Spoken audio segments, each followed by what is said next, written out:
So, Paul, you talked about the role of community in forgiveness, and you specifically said a loving and supportive community. And I wonder if you could talk a little about what a youth group could do to become a loving and supportive community where forgiveness can be enjoyed. That's good. I like that question.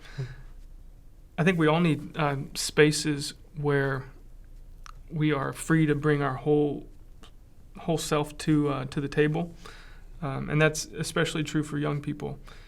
And so, any environment that's going to get good at, cultivating forgiveness is going to be an environment that's safe for young people to be who they are.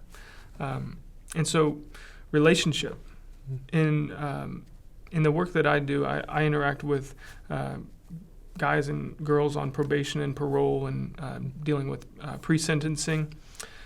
So these are all people wrapped up in the justice system, and it's very easy to have your guards sky high.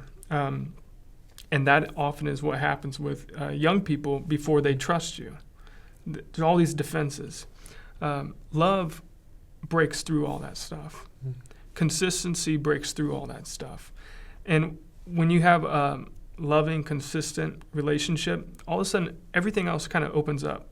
And talk of forgiveness begins to happen because they share a part of their life that's kind of, there's roughness there, there's woundedness there, and they want to talk about it because they want it to be better. And we have so much to say because we have a message of Christ, a message of Christ's forgiveness, and the fact that it's not all on their shoulders, that it's a participation with Christ. And it's not just them and Christ, but it's the community, it's the youth group, it's the youth leaders, it's everybody. So building relationships, that's where it all begins, and I think it just kind of flowers out from there.